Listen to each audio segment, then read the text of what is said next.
morning, everyone, and welcome back to the Phocuswright Europe conference. It's been 3 really long years since we were last here in Amsterdam, and it's great to be back. I can't tell you, everybody that I've talked to just feels that energy of meeting in person. So video conferencing, sure, it has its place, but Zoom and Teams really are no match when we are meeting like this. Now, it isn't an exaggeration to say that the last 2 years have reinforced that travel is fundamental to our very existence as human beings. Having the ability and the freedom to travel, that's what was taken away from us. And that really reminded us how integral travel is to life. Now, that's reflected, of course, in the sheer number of travelers that we see taking to the skies and the roads and the trains. And despite the crowded terminals, the flight delays, the long immigration queues, high prices everywhere, travel is back. Perhaps a little bit too soon for some, because as my taxi driver, when I came from Amsterdam airport to the hotel and asked him for his take on the return of the tourists, his reaction was, "It's too much." Now, even though the recovery is stronger than we initially expected, we are still unlikely to reach pre-pandemic gross bookings for at least a little bit longer.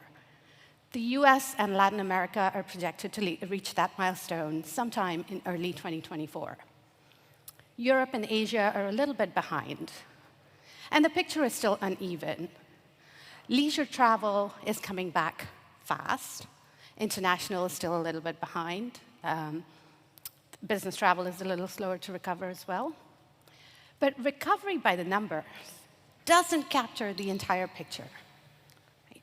We're seeing labor shortages abound. The invasion of Ukraine is likely to impact global food supply. Energy prices are high. Supply chain issues dating back to the pandemic are still persisting. One thing that is very, very clear, much as we like to talk about post-pandemic, the reality is that we're learning to live with the pandemic. And things aren't going to go back to the way that they were in 2019. In fact, the industry is going through some very seismic changes. Consumers have become more discerning. They want flexibility, whether that's related to their work location or their travel bookings. 70% of European travelers want flexible cancellation and rebooking to be a standard. They don't want to go back to when they had to pay a penalty. Consumers also want to make informed choices, and that includes price, safety, convenience, flexibility, and increasingly sustainability. So it's complicated. The important thing is decisions about how to get to a destination, what to do when a consumer is there, a traveler is there. Those decisions, when they're increasingly influenced by sustainability considerations, so flying less, taking the train more, staying in accommodation that's more eco-friendly, using bikes or walking when you're in destination instead of taking a taxi or an Uber. All of that, but paying a premium? That's still not as appealing. The one thing to note is that more than half of young travelers below the age of 34 in Europe say that they are willing to pay a premium. And when it comes to technology, travel has long imitated daily life. The pandemic just accelerated that. So the share of European online bookings is actually projected to exceed 60% in 2023 and finally catch up to the US.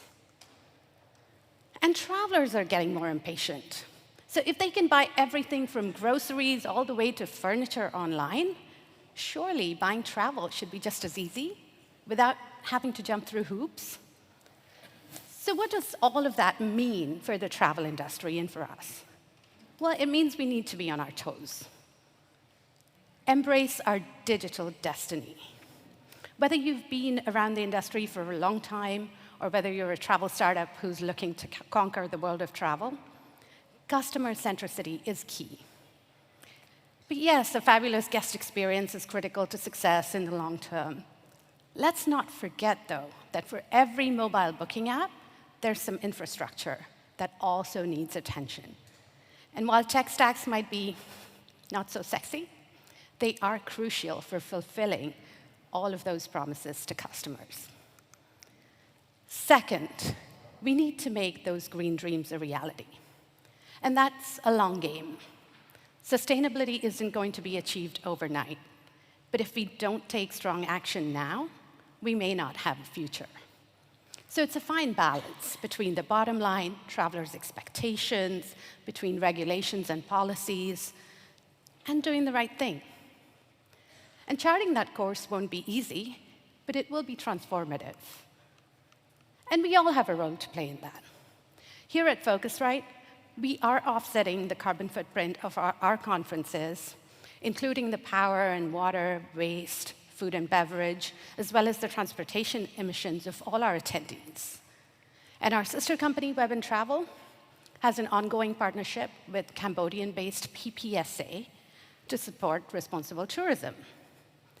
The sustainable lanyards that you're all wearing were made by PPSA, and the proceeds go to support the local community through education and the performing arts. Now, acting on sustainability isn't just about the environment and the climate. It's also about the makeup of our organizations, who we hire, who we promote, how we nurture talent, how we retain talent. Those are all as relevant and important as we think about building our communities, building an equitable world. When only 26% of women in the travel industry rate the sector as good for career development, we have a problem. So that should be a wake-up call for all of us. And for those of you who are wondering what that men think, it's 46% of men who think it's a good place for career development. So it's a big gap that we have to overcome. The third thing, it's about investment and innovation. Tough times are when innovation really rises to the fore.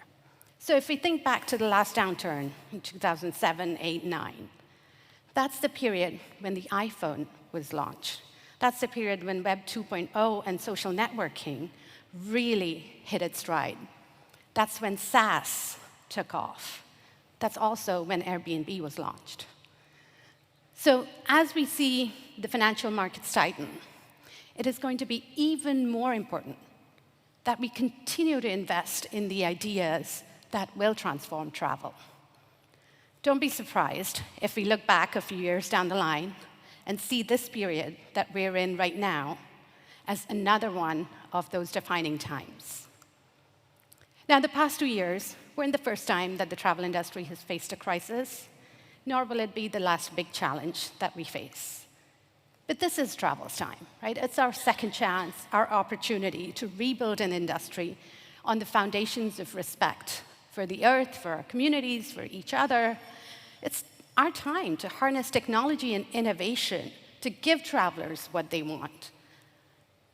And it's time to invest knowing that we have a bright future ahead of us.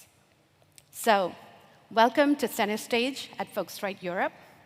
We're absolutely thrilled to have you all here with us and to shine a light on the issues that we all care about as we fast forward to a strong and sustainable future. Let the show begin.